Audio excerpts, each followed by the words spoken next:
gawe penting alasan kuyan. Bapak kawis menunggu tok sinupun. Paduka menika lak sampun lenggah jejering minangka ratu. Kasinungan kesugyan kang matumpa-tumpa. Mugi kasinungan kasekten ingkang linuwe. Lajeng menapa malih tok sinupun. Tutuk tenani babagan kasekten eyang. Nanging kabeh iki makeponan ngenani bumi Tunggarana.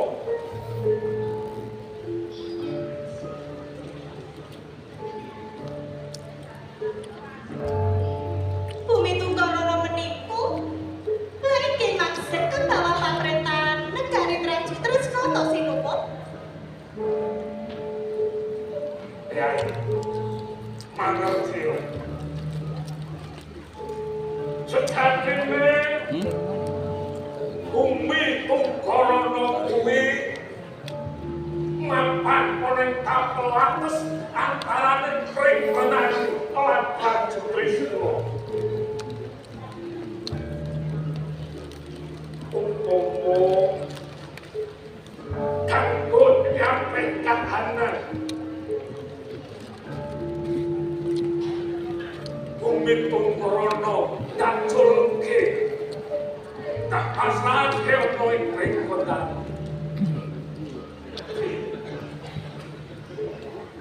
Nanging yen saka pamitongku bumi Tunggarana kuwi minangka bumi kang subur.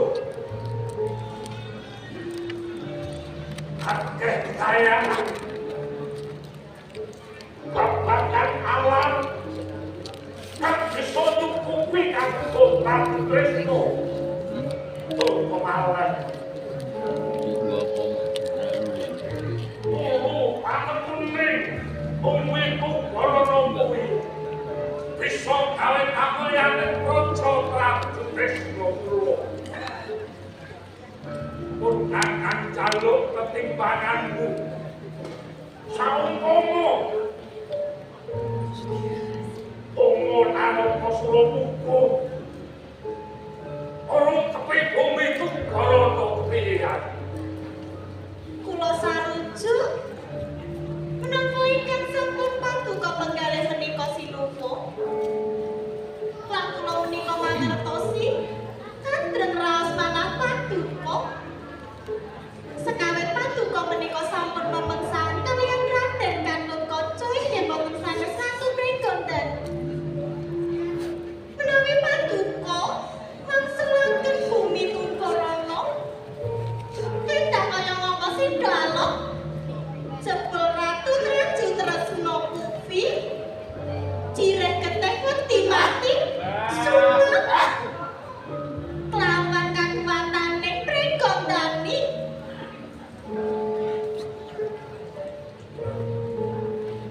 Bener kan dadi aturku yang kekereng bumi Tunggarana ora mung sangka pakartine Gatotkaca kula. Ana pasan sadmo Gatot senyali bumi kudu nyata nganti mekeng mati. Terus komandan pun akan terus nyuwun sampeyan kelawan Kanjeng Rama supaya sampeyan tu marang Traju Tresna ya. Nuwun inggih sinuwun. Tatamu kula sarujuk lan menika sedaya inggih sak mesinipun badhe miluwi kakuwatan asma paduka lan mekaten tok sinuwun. Pancen kewan Yoman andukan remang lelengno tanpa kanen yen tantu so mung sang ya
Kakang Prabu Setijo ora bakal diomprong-omprong sapa paman. Dipun nangkalan. Sumpah ae. Yo, itu main panu ora.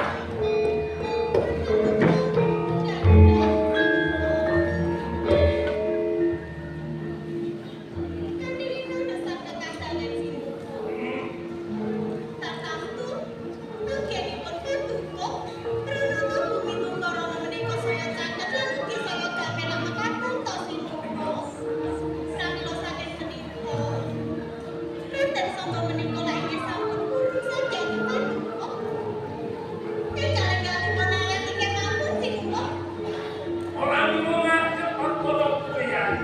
Kok sawo ngomong sampo uniku ora lagi kantene ora oso. Ning sapa terus menan. Sesingkar ngomong uniku ora makanan masake marang sapa. Bumi sesigar. Keporo badhe kamaringaken dhateng sapa kok Prabu. Memang kata kula namung istakan dawuh Bapak Prabu. Nek kok aku wis sampe kan kelamanku kulo ae ora sampe suwe. Dene mung kaya Prabu moderaken.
Anake iki ora payu ya.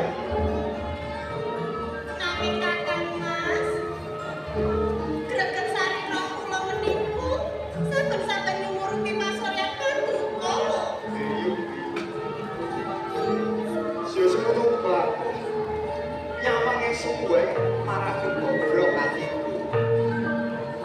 Yo, dikempiye wae jenenge wong tresno ki ora bisa kasilake.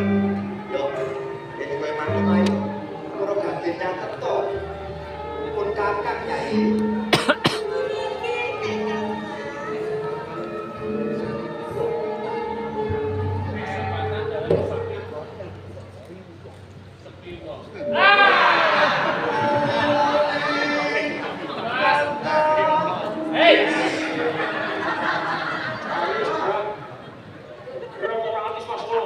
Ayo. Ada di ngomong.